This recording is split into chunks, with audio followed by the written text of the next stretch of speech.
अस्सलाम वालेकुम। उम्मीद है आप सब बिल्कुल खैरियत और ईमान की बेहतरीन हालत में होंगे। दिस इज गुलशेर अर्निंग वाला।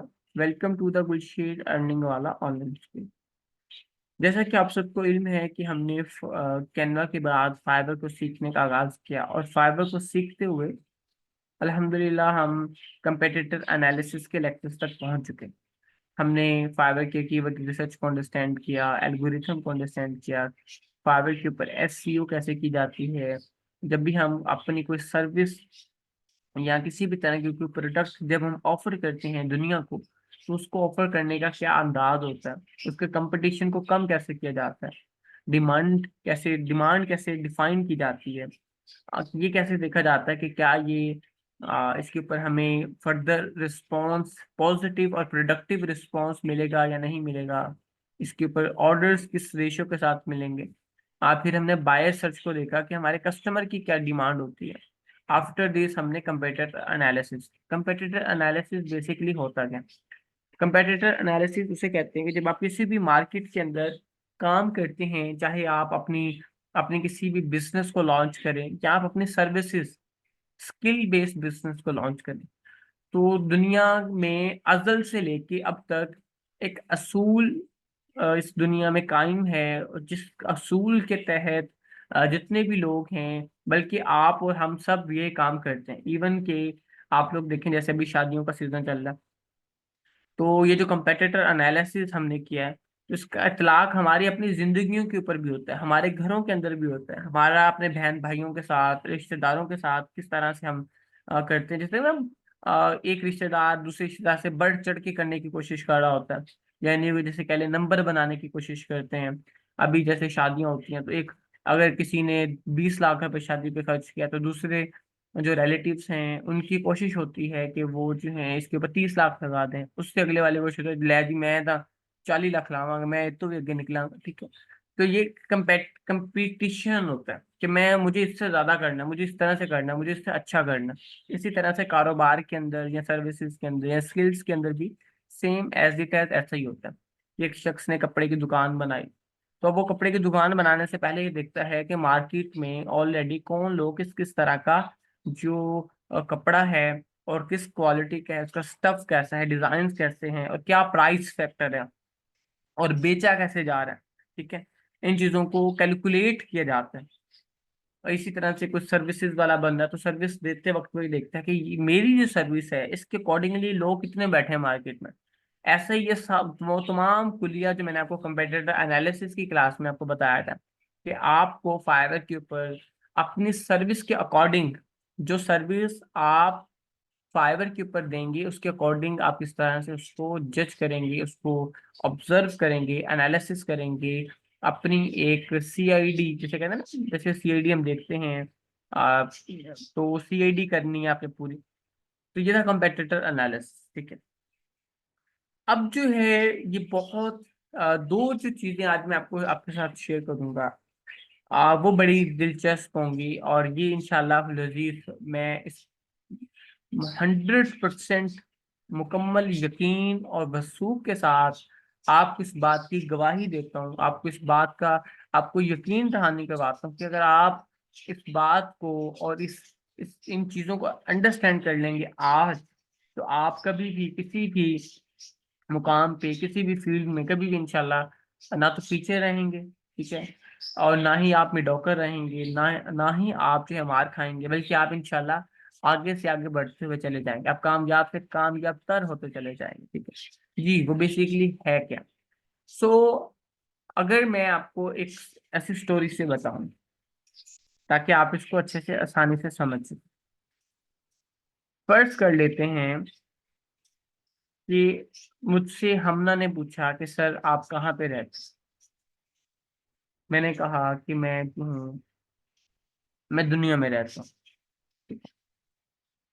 अब हमने ने सवाल किया, सर दुनिया तो बहुत बड़ी है, आप दुनिया में कहाँ पे रहते हैं? दुनिया में इतने सारे ममालिक हैं, अमेरिका भी है, सिडनी है, नॉर्वे है, दुबई है, सऊदी अरेबिया है, टर्की है, Italy, France, Germany, Canada, London, India, Pakistan, Balochistan, China, Japan, इतने सारे कंट्रीज हैं। तो आप किस दुनिया में किस कौन से मुल्क में रहते हैं, दुनिया के किस हिस्से में रहते हैं? तो मैंने कहा कि मैं पाकिस्तान में रहता हूँ। तो हमने फिर ताज्जुब का इजहार किया कि पहले सर दुनिया में रहते थे। फिर जब मैंने पूछा कि अब दुनिया में कहाँ पे रहते हैं, तो सर ने कहा कि वो पाकिस्तान में रहते हैं। अब अब जब उन्होंने देखा कि पाकिस्तान भी बहुत बड़ा है, जैसे पहले दुनिया बहुत बड़ी थी, अब उन्होंने देखा कि पाकिस्तान भी बहुत बड़ा है। उन्होंने कहा कि सर आप पाकिस्तान में 4 सूबे हैं, पंजाब, बलूचिस्तान।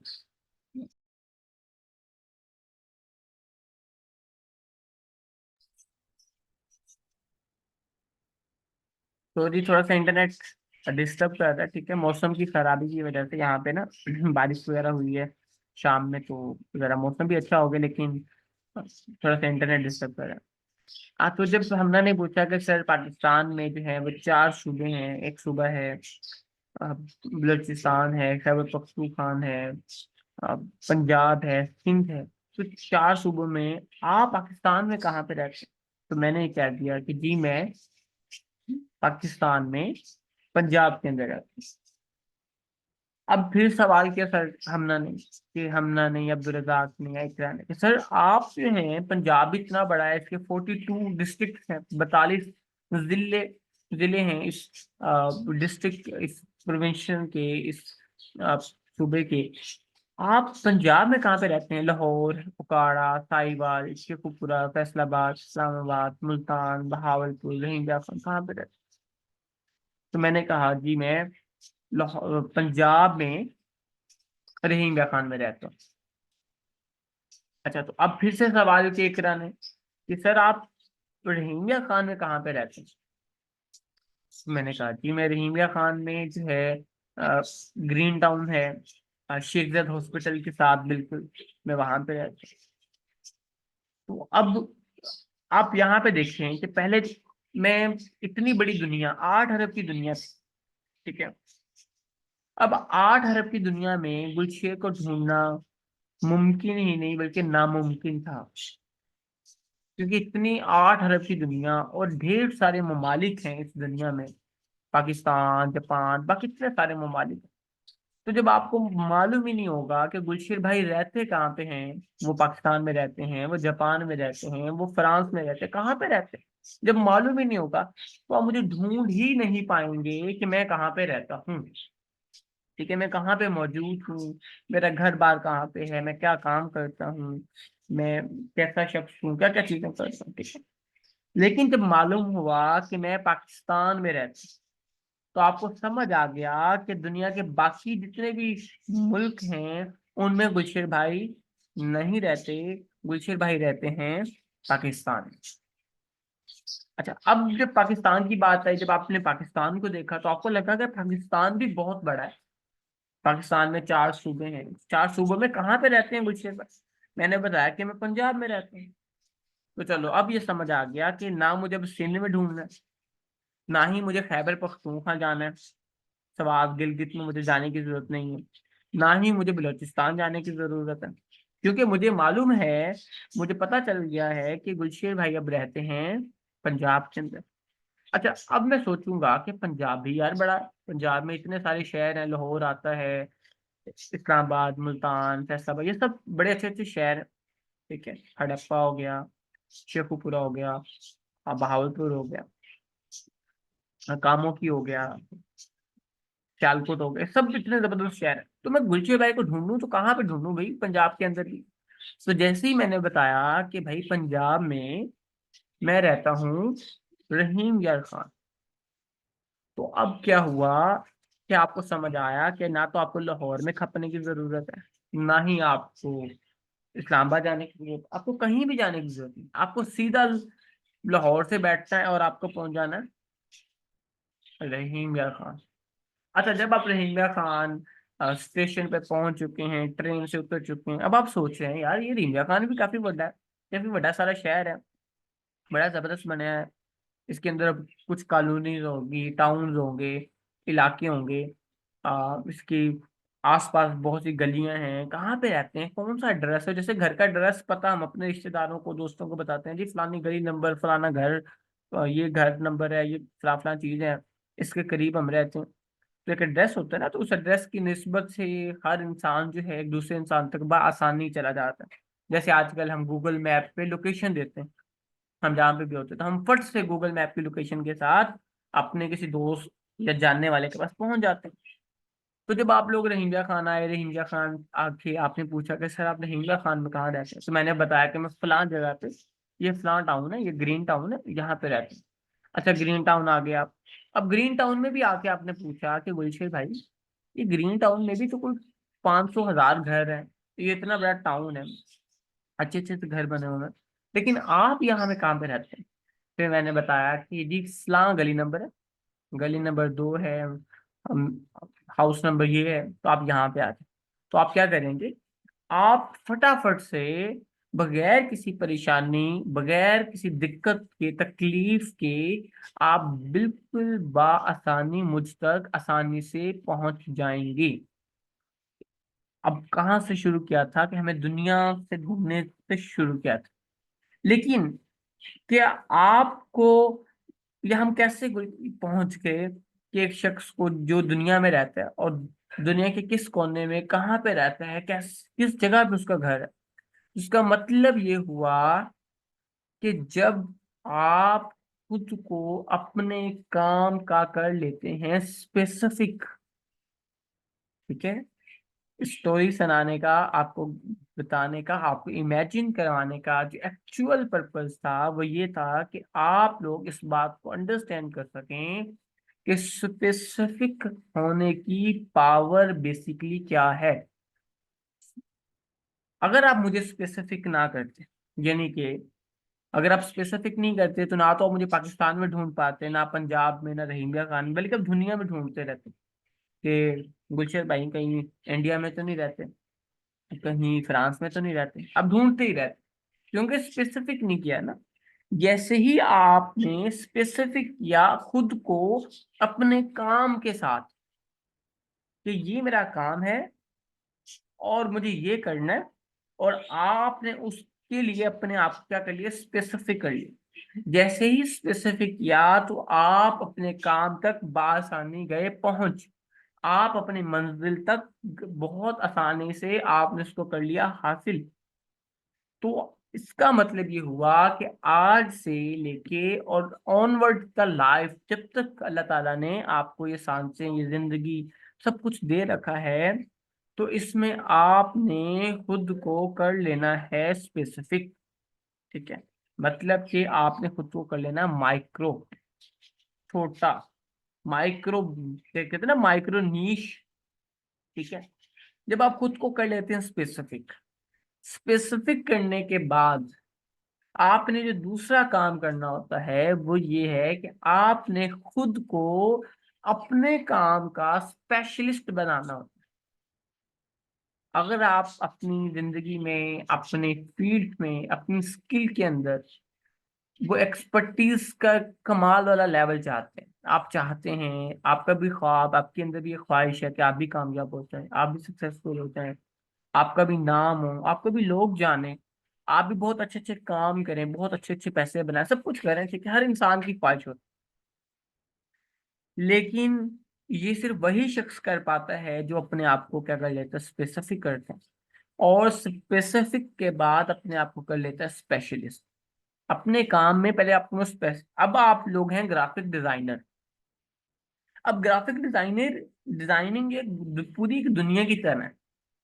इस ग्राफिक डिजाइनिंग में सब कुछ बनता है। इसी डिजाइनिंग के अंदर फेसबुक पोस्ट भी बनती है, लोगो डिजाइनिंग भी होती है, यूआई यूएक्स भी डिजाइन होते हैं, इन्फोग्राफिक्स भी बनते हैं, वेबसाइट्स भी डिजाइन होती हैं, रियल स्टेट के लिए भी काम होता है, सबके लिए काम होता है। ये एक पूरी बड़ी इंडस्ट्री, ये दुनिया है ग्राफिक डिजाइनिंग। अब आपको अगर ग्राफिक डिजाइनिंग में एक्सपर्टीज हासिल करनी, ग्राफिक डिजाइनिंग में कामयाब होना है, या इवन किसी भी स्किल में, चाहे वो मार्केटिंग है, वो कंटेंट राइटिंग है, वो वेब डेवलपमेंट है, वो एसईओ है, वो कंसल्टिंग है, कुछ भी है, आप जो भी करना चाहते हैं या जो कर रहे हैं, जो सीख रहे हैं, ठीक है। अब जब आप अपने आप को इसमें स्पेसिफिक करते हैं तो स्पेसिफिक में आपके पास ऑप्शन आता है कि आपको किस चीज को करना है। यानी कि आपके पास हैं जी, फर्ज कर लें 5 प्रोफेशन आपके पास हैं। फर्नीचर के लिए आपके पास है, हॉस्पिटल के लिए आपके पास है, रियल एस्टेट के लिए आपके पास है, एड एजेंसीज को सर्विसेज देने के लिए आपके पास है जी, बिजनेस वेबसाइट्स के लिए। अब जब आपने सोच लिया, नुज़त ने ये सोच लिया कि मुझे जो है वो काम करना है जस्ट ओनली ऑन, सिर्फ और सिर्फ जो है मुझे काम करना है रियल एस्टेट के लिए, मुझे हॉस्पिटल के लिए डिजाइन से कोई ताल्लुक नहीं है, मुझे कैफे वालों से कोई ताल्लुक नहीं। अच्छा, इसी तरह से इकरा ने सोच लिया कि मुझे सिर्फ रेस्टोरेंट के लिए डिजाइनिंग करनी, होटल्स के लिए डिजाइनिंग करनी, मुझे बाकी चीजों के लिए करनी कोई नहीं। अच्छा, इसी तरह से हमना ने सोच लिया कि इन्हें बस लोगों के इवेंट्स के लिए, समिट्स के लिए, बर्थडेज के लिए, बिजनेस के लिए उन्हें कुछ कार्ड्स बनाने, फ्लायर्स डिजाइनिंग करनी। ठीक है, इसी तरह से आयशा ने सोचा कि वो बिजनेसेस की पहचान बनाएंगी, यानी कि लोगो डिजाइनिंग की तरफ चल जाए। इसी तरह से अब्दुल रज़ाक ने सोचा कि वो जो हैं वो मेडिकल के लिए काम करना शुरू करें, कि मेडिकल्स, हॉस्पिटल्स के लिए दुनिया भर में जितने भी इदारे हैं, वेबसाइट्स हैं, उनको उनकी डिजाइनिंग और उनकी ब्रांडिंग में काम करें। इसी तरह से मैमूना ने ये सोचा कि ये एजुकेशन इंडस्ट्री के लिए डिजाइनिंग करेंगे। ठीक है। अच्छा, अब देखिए, अब खुद ब खुद ही आप लोग हो गए स्पेसिफिक। ठीक है, अब आप चले गए हैं, अब आप करीब हो गए हैं अपने काम के। इसे कहते हैं जूम करना। जैसे हम मोबाइल के अंदर जब अपनी पिक्चर, सेल्फी लेते हैं ना, हम किसी दोस्त के साथ खड़े होकर, सेल्फी लेने के बाद हम उस पिक्चर को देखते हैं, और बजाय हम साथ वाले के देखने के, हम अपनी पिक्चर को जूम करके देख रहे होते हैं। वो बेचारा भी फिक्का पै जाता है, यार देखो सही हाल, कि अपनी पिक्चर में जूम करके देख रहा है, मेरी में देख नहीं रहा। वो अपनी को देख रहा होता, आप अपनी को देख रहे होते हैं।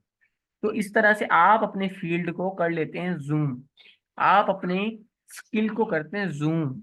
जब आप अपने स्किल को जूम करते हैं, स्पेसिफिक करते हैं, तो आपको समझ आ जाता है कि अब आपको काम ये करना है।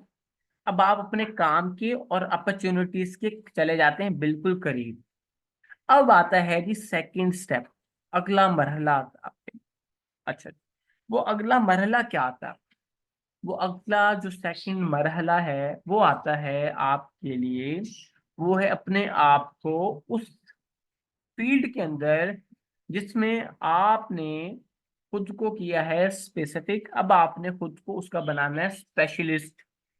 देखिए, दुनिया में जो डॉक्टर्स बनते हैं वो क्या करते हैं, या इंजीनियर्स बनते हैं, या फिर आईटी की दुनिया के अंदर वेब डेवलपर्स, डिजाइनर्स, जितने भी लोग जिस जिस फील्ड में भी काम करते हैं, या आपको उनका नाम दिखाई देता है कि यार ये बड़ा मशहूर आदमी, ये बड़ा कामयाब आदमी, असल में उसकी कामयाबी के पीछे, इवन कि मैं आपको होनेस्टली बताऊं, मेरी खुद की यही स्ट्रेटेजी है।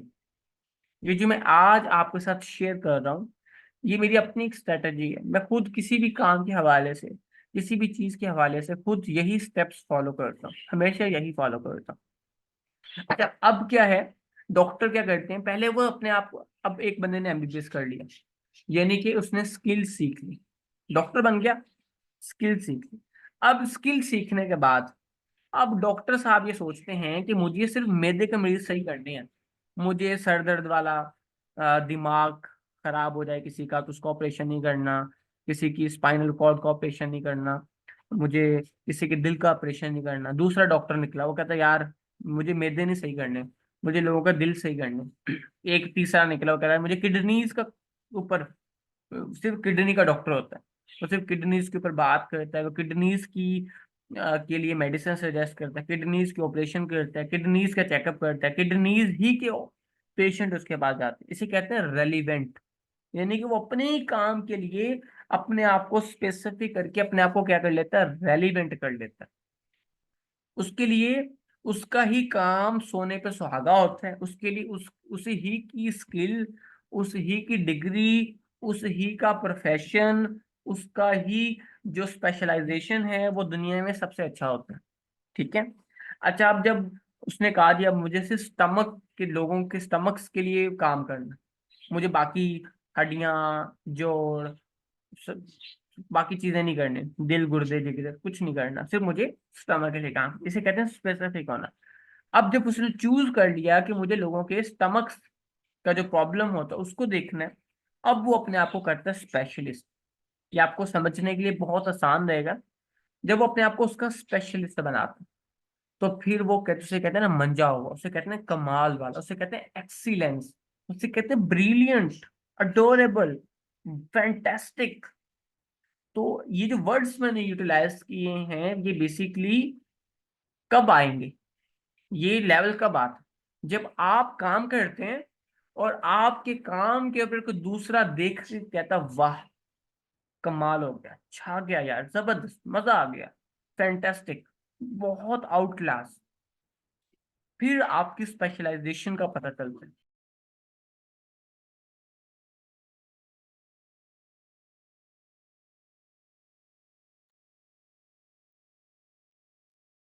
तो इसके बाद जब आप अपने आप को स्पेसिफिक और स्पेशलिस्ट कर लेते हैं अपने काम के अंदर, ठीक है, तो फिर आप जो हैं अपने फील्ड में, अपने काम में, आप जो कुछ भी कर रहे होते आप इसमें कामयाब होना शुरू कर, फिर ये बात रह ही नहीं जाती कि आपको ऑर्डर्स मिलेंगे या नहीं मिलेंगे, आपको काम मिलेगा या नहीं मिलेगा, आपके पास आपके पैसे बनेंगे या नहीं बनेंगे, ठीक है। ये तो फिर सवाल खत्म हो जाता है, ये सोच भी खत्म हो जाती है, फिर खुद ब खुद हर चीज आपको मिलना शुरू हो जाती है, ठीक है। और तीसरी बात आप लोग हमेशा याद रखिएगा, वो ये है कि जब आप अपने काम के स्पेसिफिक और स्पेशलिस्ट बन जाएं, जिसे कहते हैं ना एक्सपर्ट बन जाएं, जब आप ये दो चीजें बन जाएं, जो तीसरी चीज हमेशा आपने अपनी जिंदगी में अपने अंदर शामिल रखनी है, वो ये है कि आपने वैल्यू ऐड करना नहीं भूल, आपने वैल्यू ऐड करना नहीं भूल, आपने वैल्यू ऐड करना नहीं भूल, आपने हमेशा अपने साथ जुड़े कस्टमर, क्लाइंट, बल्कि आपके साथ जुड़े बहन भाई हैं, उनकी जिंदगियों में भी वैल्यू ऐड करनी, ठीक है। जैसे आमतौर पे हम किसी को, हम नकली बहन भाई बना लेते हैं। नकली बहन भाई से मतलब मुराद के, हम अपने बहन भाई छोड़ के घर के, हम दूसरों को कहते हैं आप मेरी बहन है, आप मेरे भाई हैं, लेकिन मेरा अपने, अगर अपने बहन भाइयों के साथ मामला अच्छा नहीं है, उनकी जिंदगी में मैं वैल्यू ऐड नहीं करता, तो फिर ये बहुत बड़ा तजाद हो जाता है। तो मतलब ये होता है वैल्यू ऐड का, कि जब आप अपना काम करते हैं, आप अपना दी बेस्ट दें, आप अपनी ईमानदारी के साथ करें, ठीक है। और मैं आपको रिकमेंड करूंगा इसके अंदर हजरत अब्दुर रहमान बिन औफ रजी अल्लाह ताला अन्हु के, ये एक बिजनेस टाइकॉन थे, अरबपति सहाबियों में से एक सहाबी थे, ठीक है। आज के दौर में मॉडर्न दुनिया में बिजनेस के ऊपर जितना भी सिस्टम चल रहा है, चाहे वो अमेजोन का है, वो गूगल का है, वो फेसबुक है, वो माइक्रोसॉफ्ट है, वो एलन मस्क टेस्ला का है, या फिर वो जिस स्कूल में आप लोग पढ़ रहे हैं, गुलशेर अर्निंग वाला ऑनलाइन स्कूल में, अल्हम्दुलिल्लाह हमारे भी स्कूल का जो सिस्टम है वो हजरत अब्दुर्रहमान बिन औफ रज़ी अल्लाह तआला के असूलों के ऊपर मबनी है। और इंशाल्लाह फर्दर भी जो बची कुची कसर है, जो कमियां कोताहियां हैं, वो भी इंशाल्लाह हम आपकी रहनुमाई, आप ही के असूलों के मुताबिक, आपकी तरबियत में इंशाल्लाह हम इसको क्या कर लेंगे, हम बेहतर से बेहतरीन करते चले जाएंगे। तो मैं आप सबसे भी ये कहूंगा कि आपने यूट्यूब के ऊपर जाना है, सर्च करना है हजरत अब्दुर्रहमान बिन औफ रजी अल्लाह तआला अन्हु, और उनकी बिजनेस स्ट्रेटजीज को अंडरस्टैंड करना है, उनकी ऊपर जो आपकी स्वान उमरी, मतलब कि आपकी जो सीरत मुबारक है, वो आप सब ने पढ़नी है, ठीक है। ये आप सबकी असाइनमेंट है, ये अगर आप लोग पढ़ेंगे तो इसका मतलब ये होगा कि आप अपने साथ मुखलिस हैं, आप खुद को कामयाब करने में सीरियस हैं, आप कामयाबी वाकई में चाहते हैं। और अगर आप ये नहीं करेंगे तो इसका साफ सा मतलब ये होगा कि आप खुद से ईमानदार नहीं हैं, आप खुद से मुखलिस भी नहीं हैं, और बस ये शोर ही डाला हुआ है कि जिंदगी बदलनी है, हालात बदलने हैं, तो फिर आप जिंदगी नहीं बदल सकते। और इसको, और वो जो रूल्स वहां से आप सीखें, उनको अपनी जिंदगी में अडॉप्ट करना है, और जिंदगी में जितना भी बिजनेस करना है, फ्रीलांसिंग का करना है या वैसे करना है, या एंटरप्रेन्योरशिप करना है, या ई कॉमर्स करना है, कुछ भी करना है, अभी तो शुरू हुआ है ना, अभी तो सितारों से आगे जहाँ और भी है, अभी तो कुछ खत्म नहीं हुआ ना, सितारों से आगे जहाँ और भी है, तो अभी तो ये स्टार्ट है, ये एंड नहीं है। यहाँ से खूब पैसे बनाने हैं, और खूब पैसे बना के फिर आगे बढ़ना है। जैसे सीढ़ी, छत पे जाने के लिए सीढ़ियां बनी होती है। सीढ़ियां हमें ये सिखाती हैं कि भाई स्टेप बाय स्टेप, छलांग नहीं लगाने, पहले चलना सीखो, फिर दौड़ना सीखो, और फिर चढ़ना सीखो। यही है ना, बचपन में पहले हम चलना सीखते हैं, चलते वक्त हम लड़खड़ाते हैं, लेकिन जब लड़खड़ाना खत्म हो जाता है तो फिर चलना आ जाता है। और जब चलना आ जाता है तो फिर हम भागना शुरू करते हैं। ठीक है, जब हम भागते हैं तो ठोकर लगती है, गिरते हैं। जब गिर गिर के ठोकर लगा के हम दौड़ना सीखते हैं तो फिर हमें संभलना आ जाता है, फिर हमें एक फ्लो के अंदर दौड़ना आता है। जब हमें दौड़ना आता है तो फिर हमें चढ़ना आ जाता है, और फिर चढ़ने की ऊंचाई की कोई लिमिट नहीं है। जैसे कहते हैं ना, स्काई इज द लिमिट, वो यही बात है, उसके पीछे थ्योरी कॉन्सेप्ट आई थिंक मेरे हिसाब से यही होगा। तो फिर आपके आगे बढ़ने की कोई लिमिट नहीं होती। ठीक है, इंसान अपनी लिमिटेशंस खुद बनाता है। तो डिपेंड अपॉन यू कि आप अपनी लिमिटेशंस क्या बनाते हैं। लेकिन नीयत अच्छी होनी चाहिए। जैसे रसूलुल्लाह सल्लल्लाहु अलैहि वसल्लम का फरमान है आलीशान कि हम लोग का दारोमदार नीयत के ऊपर होता है। आप करोड़ों रुपए का बिजनेस करते हैं, लेकिन आपकी नीयत अच्छी नहीं है, क्या फायदा उन चीजों, वो सब बर्बाद है, वो सब आपके लिए वबाल जान है। लेकिन आपकी नीयत अच्छी है और आप सिर्फ 10,000 का बिजनेस करते हैं, आपकी नीयत ये है कि जो मैं काम करता हूँ उससे मेरी साथ जुड़े लोगों को, अल्लाह की मखलूक को फायदा हो। उस 10,000 में अल्लाह 10 अरब की बरकत डाल देता है, और आपको वो बुलंदियां, वो रिफ्फतें देता है कि आप कामयाब हो जाते हैं। और इसी के साथ एक लास्ट बात, आप इसको लिख लीजिएगा। खुद को नुमाया करने में, खुद को नुमाया करने पे जोर नहीं लगाना। ठीक है, खुद को वो नहीं बनाना जो आप नहीं है। ठीक है, बल्कि वो बनाएं जो आप बनना चाहते हैं। ओके, आप याद रखिए, अगर आप खुद को नुमाया करने पे जोर नहीं लगाएंगे ना, तो कुदरत की कमाल और अल्लाह ताला की खास बात यह है कि कुदरत कभी नजरअंदाज नहीं करती। क्या मतलब ये कि जब आप अपने से जुड़े, अल्लाह यानी कि वापस वहीं पे आ जाता हूँ कि अल्लाह की मखलूक और रसूलुल्लाह सल्लल्लाहु अलैहि वसल्लम की उम्मत के लिए जब आप खिदमत करते हैं और आप फिर अपने आप को नुमाया भी नहीं करते, तो अल्लाह ताला फिर आपको नजरअंदाज नहीं करता। आपकी वैल्यूज को, आपके दी बेस्ट को, आपकी एफर्ट्स को, आपकी मेहनत को अल्लाह में जरूर रंग लाता है। लेकिन ये सफर जो होता है कामयाबी का, हक हलाल की कामयाबी का, हलाल वाली कामयाबी का, वो मेहनत के साथ होता है, वो सब्र के साथ होता है, वो मुस्तकिल मिजाजी के साथ होता है, शुक्र के साथ होता है, और मुसलसल चलते रहने के साथ। ठीक है, तो आज ये आई होप कि आप लोग इससे अपने आप को इसी स्ट्रेटजी के अकॉर्डिंग लेके चलेंगे। इंशाल्लाह ये स्ट्रेटजी, मेरी अल्लाह में से दुआ है कि अल्लाह मियाँ आपकी ज़िंदगी में आसानी फरमाए और आपको इस पे अमल की तौफीक दे, और आपको भी उसी तरह से फ़ायदा हो जैसे अल्लाह का शुक्र है, अल्हम्दुलिल्लाह मेरी ज़ात को फ़ायदा हो। और आगे बढ़ते चले जाएं। ठीक है, अच्छा सोचें, दूसरों के लिए भी अच्छा गुमान रखें, और अपना दी बेस्ट परफॉर्म करें। और गलतियों गलती करने से नहीं डरना, कभी भी नहीं घबराना। ठीक है, और बस करते जाना है, और सीखना कभी नहीं छोड़ना। सीखना कभी नहीं छोड़ना, गलती करना नहीं छोड़ना, बस करते जाएं। ठीक है, और सोचना है सिर्फ 20%, और 80% काम करना। हमारे यहाँ पे लोग 80% सोचते हैं और 20% काम करते हैं। ठीक है, तो 80% काम करना है, 20% सोच।